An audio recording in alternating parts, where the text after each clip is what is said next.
Welcome back to the Deep Six Wrestling Podcast. It is Monday, July 18th, 2022. If you're new here, I'm Pat. If you're not new here, I'm still Pat. This is going to be covering nights 1 and 2 of the G1 Climax from New Japan Pro Wrestling, which happened over the weekend. As you might be able to tell from my voice, or you might not, I don't know, but I can hear it still. I am currently under the weather. I've been sick since Friday, so that's why I didn't put out solo reviews for each of these nights. So just grouping them together and just trying to get it done at once, and I was just pushing it off as long as I could, but for the sake of not trying to get backed up as we continue the G1 later this week, I'm here to talk about nights 1 and 2.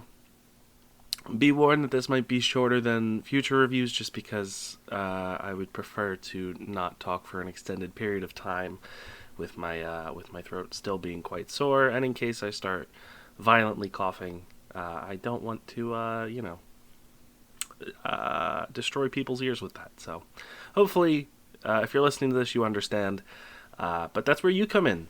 We have the comment section on YouTube, so if you are listening to this on YouTube, we would very much like to encourage you to share your thoughts, get a discussion going down in the comment section.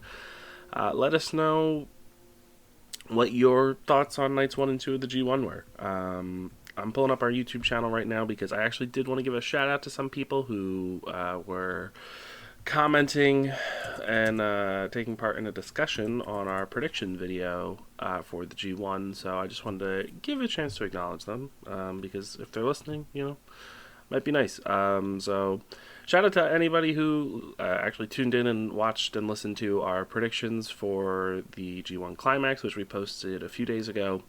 And just wanted to say thank you to AdamPro123 for your comments on our predictions, as well as, I don't know how to pronounce it, but Zixidius, I think, is what it would be. So yeah, thanks guys, we appreciate it, and we hope to see more comments from others and you guys and just whatever, so if you watch the first 2 nights of the G1 Climax, please feel free to comment down below this video if you're on YouTube, and if you're listening on Spotify, Apple, or whatever, you can always come over to YouTube, subscribe to our channel. We post our podcast there now pretty regularly.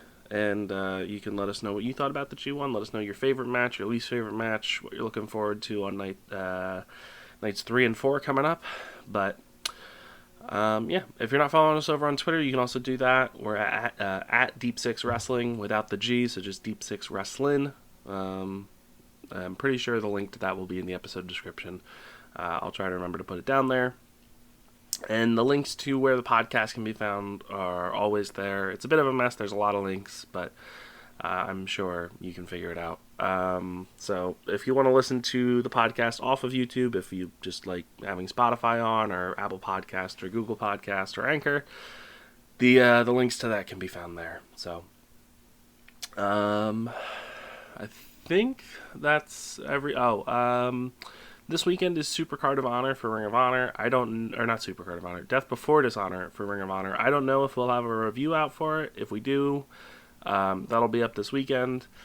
And then the following weekend is a busy one. There's New Japan Music City Mayhem, Ric Flair's last match, whatever that pay-per-view ends up being, which has a very stacked lineup, and WWE SummerSlam.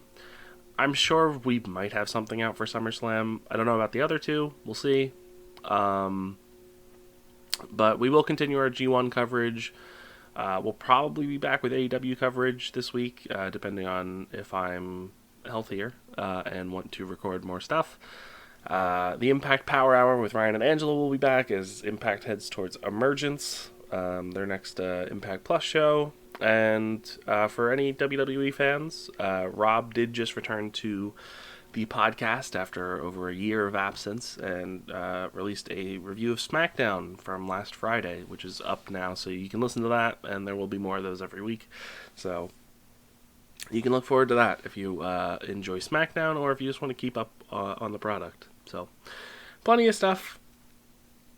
But that's not what we're here for today. So, without further ado, let's just dive right into Night 1 and 2 of the G1 Climax.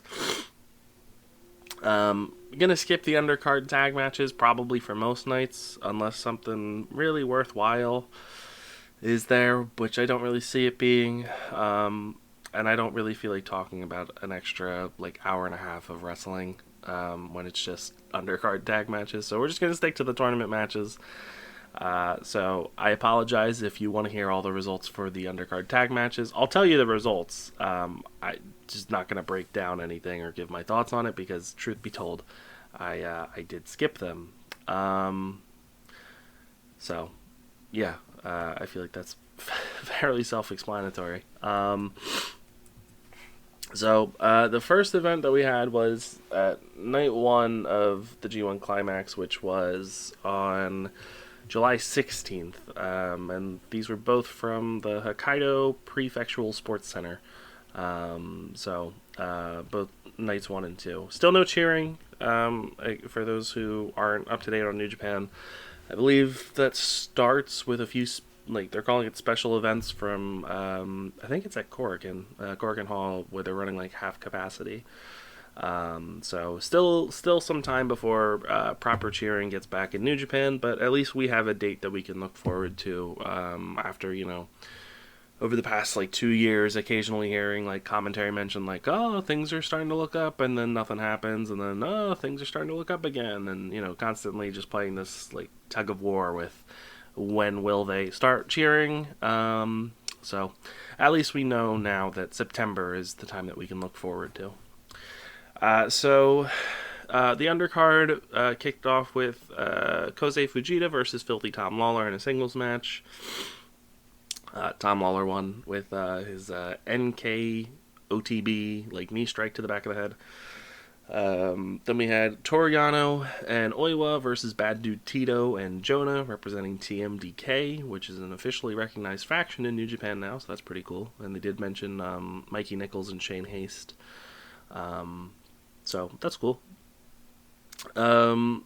We had Jado, David Finlay, and Tama Tonga versus the House of Torture, Sho, Yujiro Takahashi, and Evil, with House of Torture winning. So if you're a House of Torture fan, good for you. Taka Michinoku, Taichi, Zack Sabre Jr., and Lance Archer taking on Chase Owens, Bad Luck Fale, Juice Robinson, and Kenta, with Bullet Club getting the win. Yoshihashi, Tomohiro Ishii, and Hiroki Goto versus Bushi, Shingo Takagi, and Tetsuya Naito, with Chaos getting the win. And that would be the undercard for night 1, which would then send us into the 4 tournament matches, with the first being our C block match with Hiroshi Tanahashi versus Aaron Henare. So going into this, I guess I'll read off our predictions that we had for each match beforehand, because I have those up. We all had Hiroshi Tanahashi, all 6 of us that did predictions. So you can imagine our surprise when we saw Aaron Henare picked up the win here. I thought the match itself, I actually enjoyed it. I thought it was fun seeing Henare just get to play a beast. Tanahashi had some really good offensive comebacks, and I don't know, I just thought that it was a nice little surprise here. I liked that the commentary played up the history between the two guys. with the two teaming in World Tag League in 2020, and how I think they said their first match was against Okan and X, which ended up being Jeff Cobb, and then eventually Henare would end up joining United Empire. So this was a nice little, I guess, a reference to their brief history as a tag team together. In terms of, do I think Aaron Henare will get many more wins? No, probably not. I feel like you beat Tanahashi. That's a pretty big moment there. I don't really know who else I can see him beating. Again, I didn't predict him to beat Tanahashi. I forget who I had him beating. I think I have him beating Goto. So maybe he could beat Goto. You could get 2 wins. We'll see. Again, that's really the hard thing about this G1 and why I think it's going to be a compelling tournament this year is because there's less matches for everybody.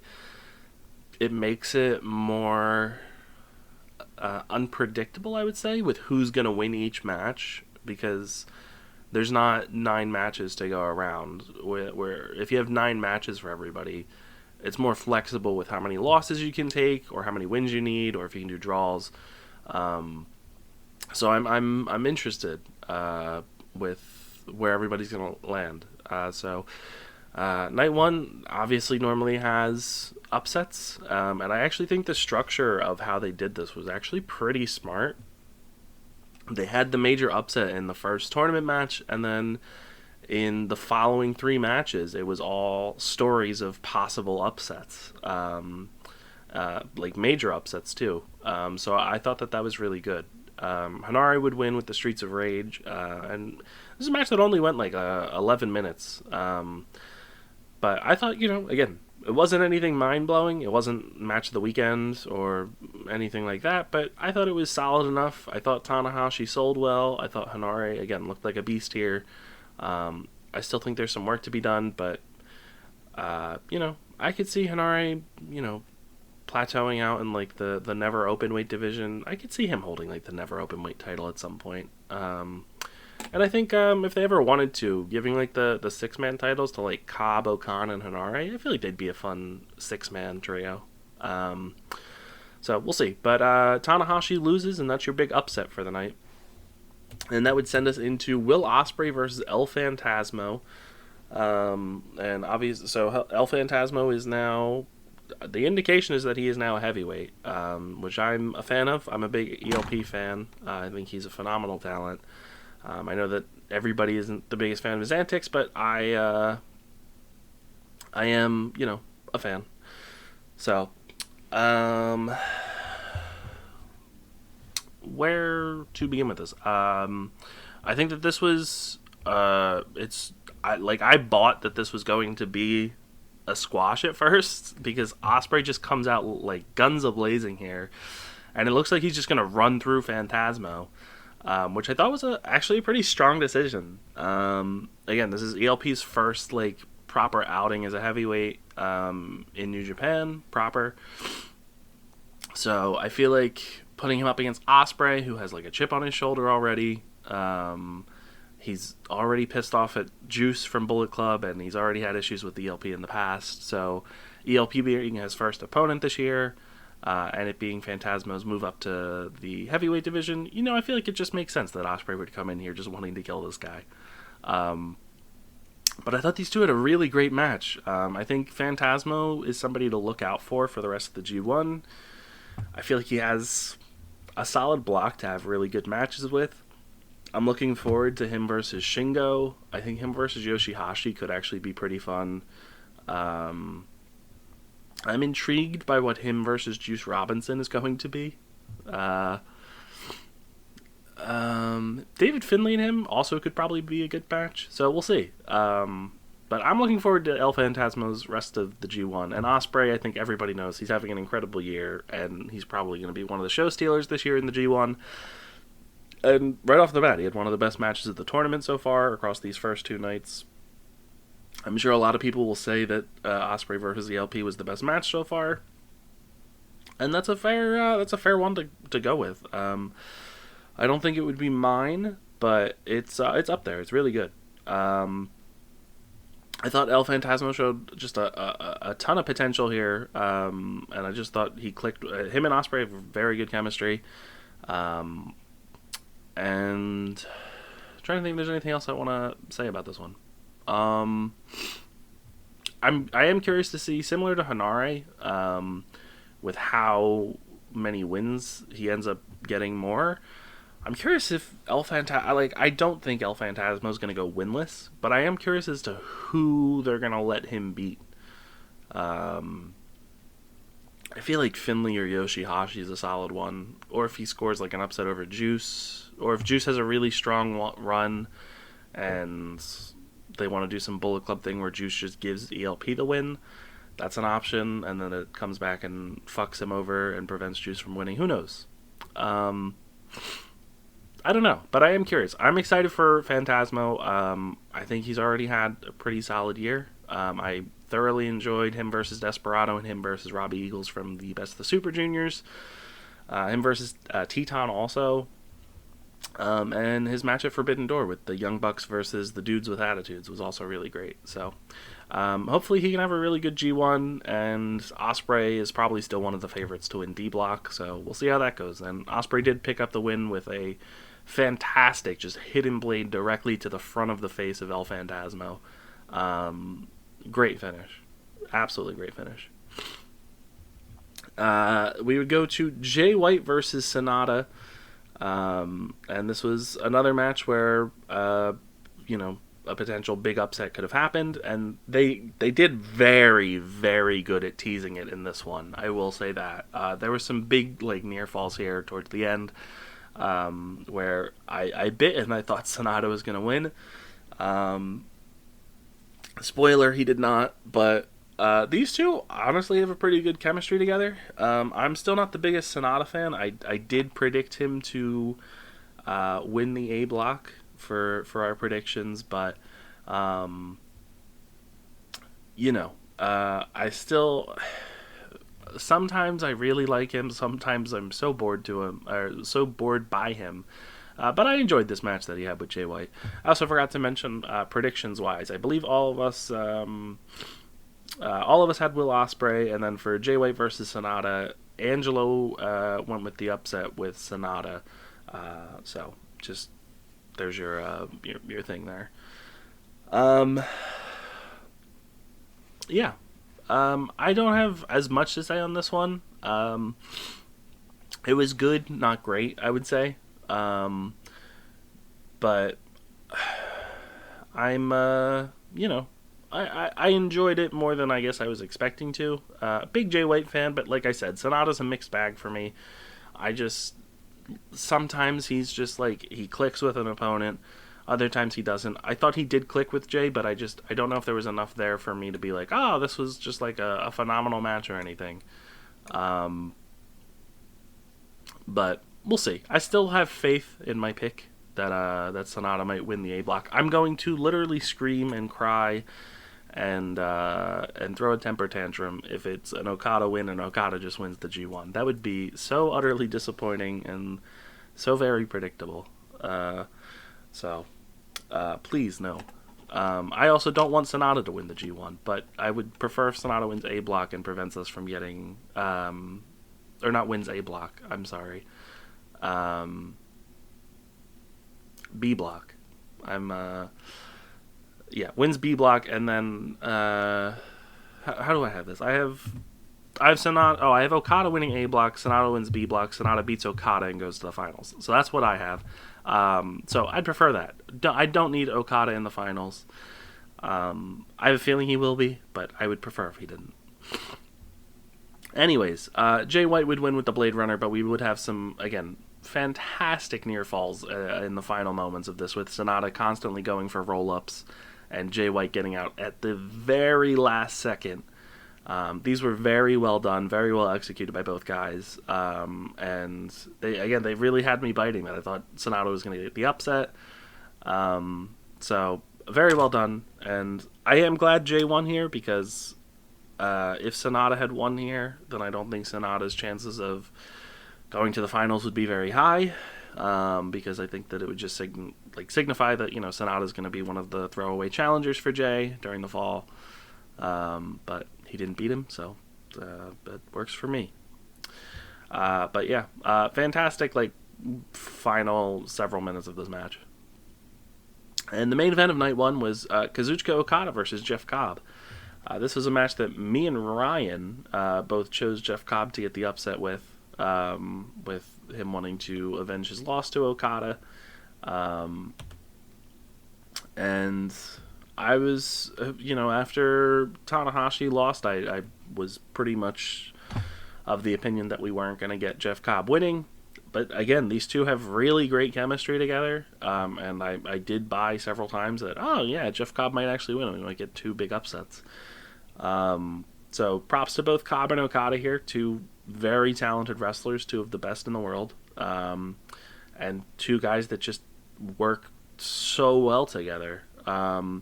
I really liked late into the match when both guys were trying to go for tombstones, and just, you know, seeing how strong Okada is to be able to go from being in the tombstone position to getting, like, transitioning out of it and then getting Jeff Cobb into a tombstone and being able to hit, like, the jumping, spinning tombstone that he does. I think that's good. Also, Okada had some great looking new, like, red gear and like a red robe that I would be remiss if I didn't mention. He didn't wear it out for night 2, so I'm assuming he's only wearing it for his tournament matches, but I thought it looked absolutely incredible on him. So props to whoever designed that. I think Jeff Cobb really has shown that he's a star this past year plus in New Japan. He's just an incredible performer, and I think a lot of the guys in New Japan work really well with him. I think the style fits him. I think the company fits him. So that's really cool for him. And I like that him and Okada have found this chemistry together and this rivalry that has basically sprouted up over the last year. And I'm looking forward to more of it. I would like to see these guys wrestle more and more. I don't want it to be run into the ground or anything. Like, I don't need them wrestling every month or, like, multiple times a year, but, like, a once-a-year meeting between these two would be perfectly fine. It's just, you know what you're getting, and it's very high quality, and it's just very fun, top to bottom. After the jumping tombstone, Okada would nail Cobb with a Rainmaker, and he would get the win in just over 20 minutes. So, all in all, I thought it was a really strong opening night for the tournament matches. I'd probably go... I don't know what I would go with my favorite match of the night. It's either Okada versus Cobb or Osprey versus Phantasmo. I'd probably go Osprey versus Phantasmo just because I'm a huge fan of both guys, and I'm a huge fan of Cobb and Okada, but I just thought that their match was faster paced and very exciting, and I liked that, you know, they immediately off the bat just teased Osprey just squashing him and running through it, and then we got, you know, like a 15-minute battle between these guys, and I thought El Phantasmo got to show off pretty well. So I'd go Osprey and Phantasmo as my match of the night for night 1. Okada and Cobb would be a very, very close number 2. And Sonata and Jay was good, and Tanahashi and Henare was good too. So all 4 of the tournament matches for night 1 I thought were solid enough. And I would recommend, honestly, watching them all. Like, none of them were terribly long either, so thank God. Like, looking at the actual times, Tanahashi and Henare was 11 minutes and 11 seconds. Osprey and Phantasmo was 15 minutes and 6 seconds. Sonata and Jay White was 18 minutes and 7 seconds. And Okada versus Jeff was 21 minutes and 30 seconds. That is perfectly reasonable times for these matches. So, yeah, if you have the time, I'd honestly say go watch them all. So coming out of night 1, our predictions scores left us with Sam, Joey, and Rob with 3 points. Ryan, Angelo, and myself came out with 2. So that'll send us into the next night of action, which was on July 17th from the same arena, the Hokkaido Prefectural Sports Center. So we'll get into that up next. Alright, heading into night 2. Let's get through this. Our undercard tag matches. We had David Finlay and Yoshihashi defeating Team Filthy, Royce Isaacs and Tom Lawler, with Royce Isaacs making his debut in Japan alongside Tom Lawler. Taka Michinoku and Lance Archer would lose to El Phantasmo and Bad Luck Fale. The United Empire, Aaron Henare, Great Okan, Jeff Cobb, and Will Ospreay would defeat Dick Togo, Sho, Yujiro, Takahashi, and Evil of the House of Torture. Jado and Tamatanga would lose to Chase Owens and Jay White, with Chase Owens hitting the C trigger on Jado. Hiroki Goto, Tanahashi, and Okada would defeat Bushi, Sonata, and Tetsuya Naito, with Hiroshi Tanahashi beating Bushi with the High Fly Flow.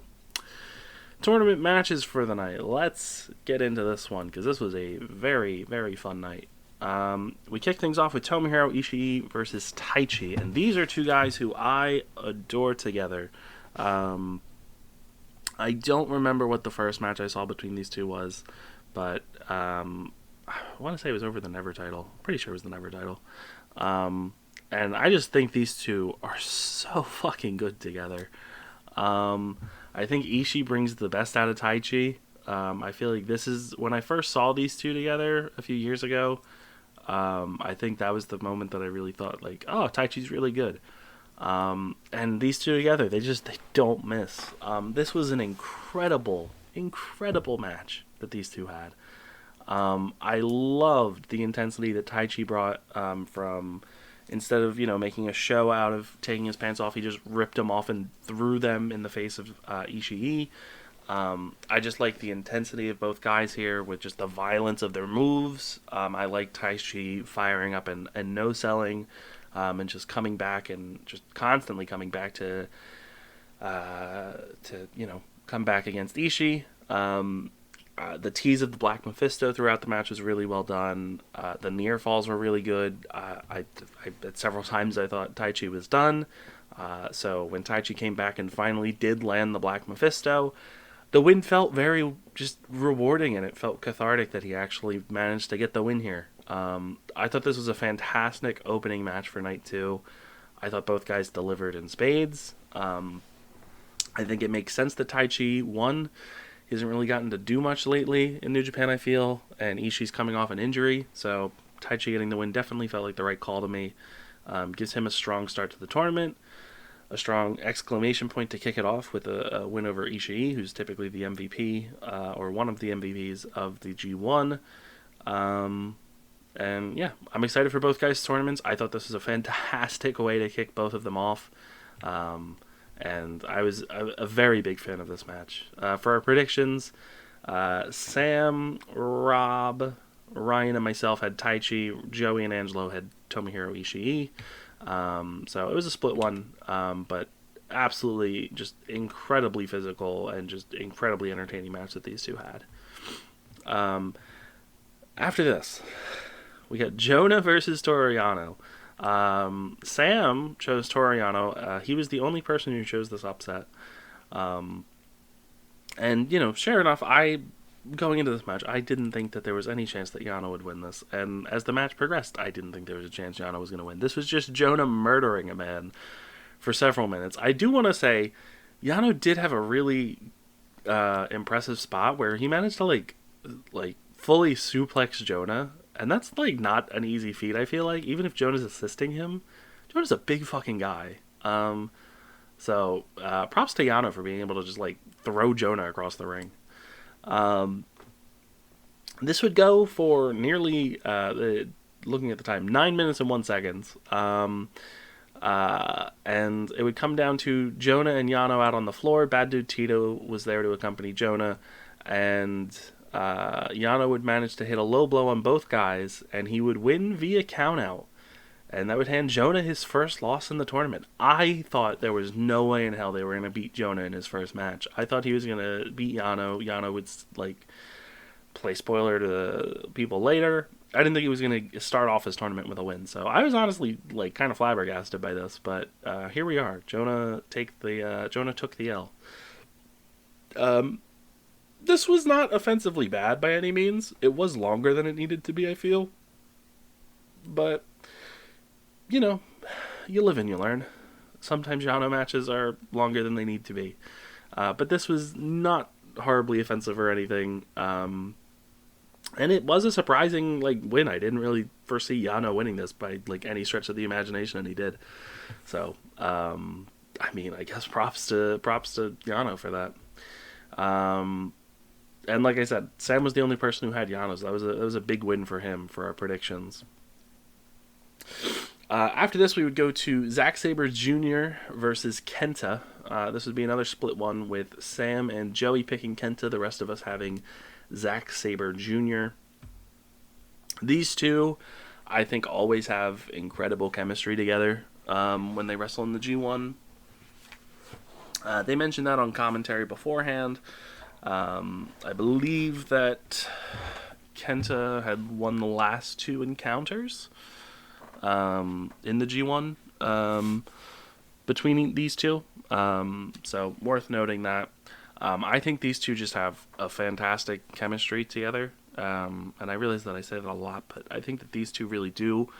I can't think of many people that Kenta has just that really great chemistry with in ring wise in New Japan, but Zack is one of them. And again, Zack has great chemistry with everybody. I don't know if I've seen a Zack Sabre Jr. match in New Japan where I'm like, that was bad. So I feel like that's a testament to him, but I think it's also a testament to Kenta. I feel like he just works really well against Zack's style. So yeah, I thought this was fantastic between these two guys. This is a similar situation to night one where I feel like it's going to be very split on what your match of the night is. It's either going to be Taichi versus Ishii, or it's going to be Kenta versus Zack, similar to how it's either going to be Okada versus Cobb or Osprey versus ELP. I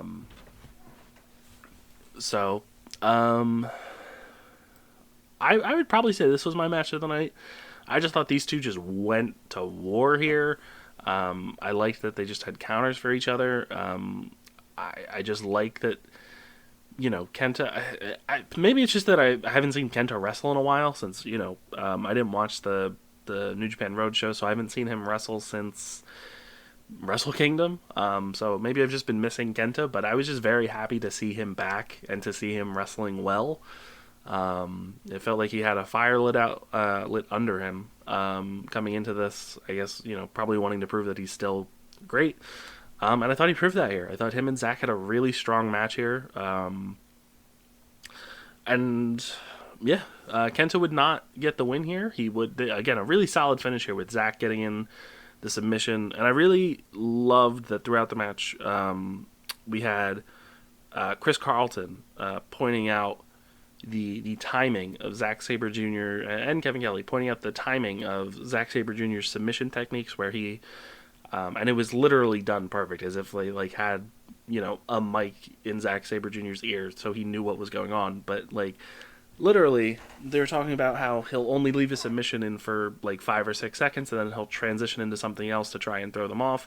And literally, as they start counting, on commentary, they're 1, 2, 3, 4, 5, 6. Literally at the 6-second mark, Zack would transition into a new submission. It was just so well done, and a really good, example of how technically sound Zack is, even in a predetermined sport. It's just it looks like he's actually trying to submit people.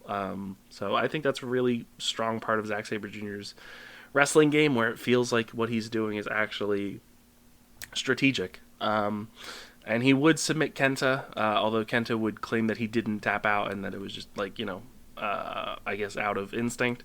But Zack was just beaten down here because prior to Kenta tapping out, he had this match won. He simply put had this match won, but he got cocky.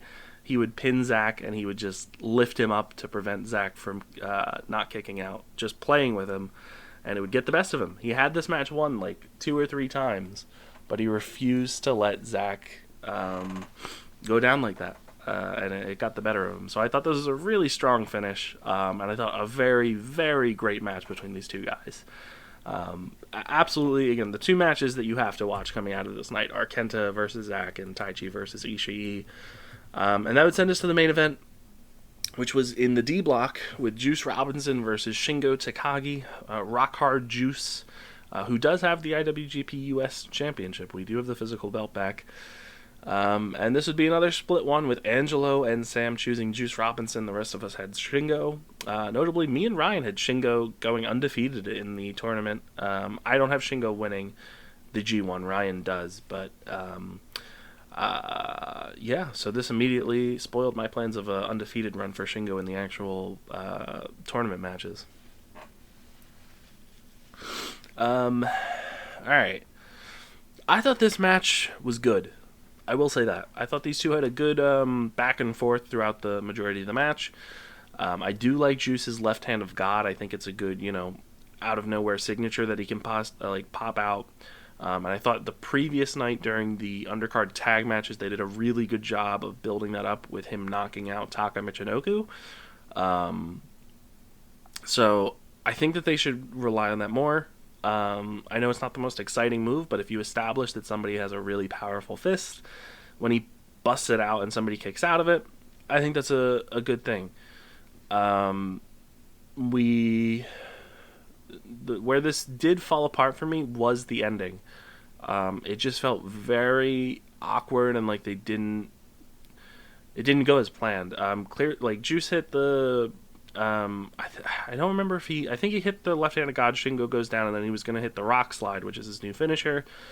But then he just either couldn't get Shingo up, or he just gave up on it, or chose not to do it. And he did a second pulp friction, which he had already done earlier in the match, and it wasn't enough to pin Shingo. And then he just pinned Shingo off of the pulp friction, which I don't think many people were expecting. And it just kind of felt really anticlimactic. So either Juice's strength wasn't there for the rock slide, or something went different here. But yeah, I just think that this is a tournament where this is a big thing for Juice. Obviously, he pinned Shingo Takagi in the opening. They're both their first matches in the tournament, which is a big deal. But I think that just work needs to be done on honing in a move set here, and if he's going to use the rock slide as a finisher, it needs to be established.